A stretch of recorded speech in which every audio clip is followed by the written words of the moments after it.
जय सिया राम। देव उठनी एकादशी जाने तिथि, शुभ मुहूर्त और व्रत कथा। इस बार देव उठनी एकादशी का व्रत 12 नवंबर को रखा जाएगा। यह एकादशी बेहद महत्वपूर्ण है।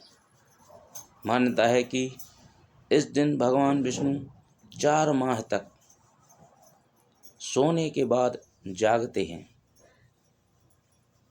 इन 4 महीनों में भगवान विष्णु के सोने या कहें देवशयन के कारण सभी प्रकार के मांगलिक कार्य वर्जित होते हैं।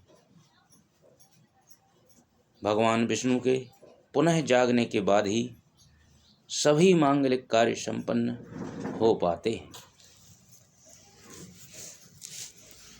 देव जागरण या उत्थान होने के कारण इसको देवोत्थान एकादशी भी कहते हैं। इस दिन उपवास रखने और कथा सुनने का विशेष महत्व है।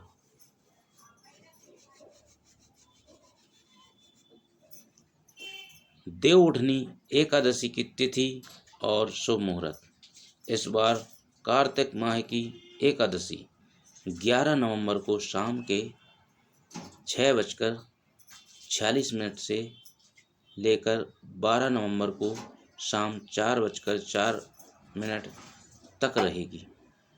ऐसे में 12 नवंबर को उदय तिथि में होने के कारण देव उठनी एकादशी का व्रत इसी दिन रखा जाएगा। वहीं इसका पारण 13 नवंबर को सुबह 6:42 से 8:51 के बीच किया जाएगा। देव उठनी एकादशी की पूजन विधि। देवोत्थान एकादशी के दिन सुबह सुबह सूर्योदय से पहले उठकर स्नान आदि कर लेना चाहिए। इसके बाद गन्ने का मंडप बनाएं और बीच में चौक बनाएं। चौक के मध्य में भगवान विष्णु का चित्र या मूर्ति रखें। इसके साथ ही चौक से भगवान के चरण चिन्ह बनाएं, जो ढक कर रखने चाहिए। भगवान को गन्ना, सिंघाड़ा और पीले फल मिठाई अर्पित किया जाता है। इसके साथ ही भगवान को पीली मिठाई अर्पित करें। इसके बाद घी का एक दीपक जलाएं और इसे रात भर जलने दें। यहीं पर बैठकर विष्णु पुराण और व्रत कथा सुनें। देव उठनी एकादशी के नियम। देव उठनी एकादशी पर बहुत से नियमों का पालन करना जरूरी होता है। इस दिन केवल निर्जल या जलीय पदार्थों का ही उपवास रखना चाहिए। अगर व्रत रखने वाला रोगी, वृद्ध, बालक या व्यस्त व्यक्ति है तो वह केवल एक बेला का उपवास रख सकता है। इस दिन चावल और नमक से परहेज करना चाहिए। भगवान विष्णु की उपासना करना अच्छा रहता है। देव उठनी एकादशी के दिन तामसिक आहार, प्याज, लहसुन, मांस, मदिरा या बासी भोजन का सेवन बिल्कुल ना करें। देव उठनी एकादशी कथा। धर्म ग्रंथों में दी गई कथा के अनुसार एक राज्य में एकादशी के दिन प्रजा से लेकर पशु तक कोई भी अन्न नहीं ग्रहण करता था।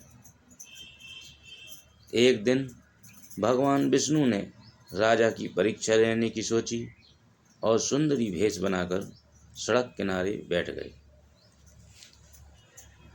राजा की भेंट जब सुंदरी से हुई तो उन्होंने उसके यहाँ बैठने का कारण पूछा। स्त्री ने बताया कि वह बेसहारा है, राजा उसके रूप पर मोहित हो गए और बोले कि तुम रानी बनकर मेरे साथ महल चलो। सुंदर स्त्री ने राजा के सामने शर्त रखी कि ये प्रस्ताव तभी स्वीकार करेगी जब उसे पूरे राज्य का अधिकार दिया जाएगा और वह जो बनाए राजा को खाना होगा। राजा ने शर्त मान ली। अगले दिन एकादशी पर सुंदरी ने बाजारों में बाकी दिनों की तरह अन्न बेचने का आदेश दिया। मांसाहार बनाकर राजा को खाने पर मजबूर करने लगी। राजा ने कहा कि आज एकादशी के व्रत में तो मैं सिर्फ फलाहार ग्रहण करता हूँ। रानी ने शर्त याद दिलाते हुए राजा को कहा कि अगर यह तामसिक भोजन नहीं खाया तो मैं बड़े राजकुमार का सिर धड़ से अलग कर दूंगी। राजा ने अपनी स्थिति बड़ी रानी को बताई। बड़ी महारानी ने राजा से धर्म का पालन करने की बात कही और अपने बेटे का सिर काट देने को मंजूर हो गई। राजा हताश थे और सुंदरी की बात न मानने पर राजकुमार का सिर देने को तैयार हो गए। सुंदरी के रूप में श्री हरि राजा के धर्म के प्रति समर्पण को देखकर अति प्रसन्न हुए और उन्होंने अपने असली रूप में आकर राजा को दर्शन दिए।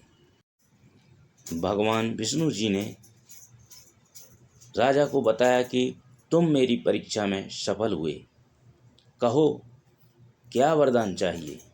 राजा ने इस जीवन के लिए प्रभु का धन्यवाद किया, कहा कि अब मेरा उद्धार कीजिए।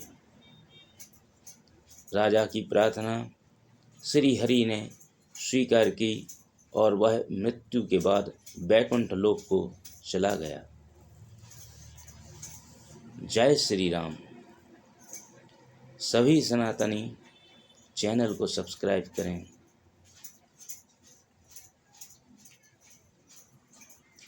जिसने सब्सक्राइब किया है और जो करेगा उस पर बालाजी की कृपा सदा रहेगी। जय श्री राम।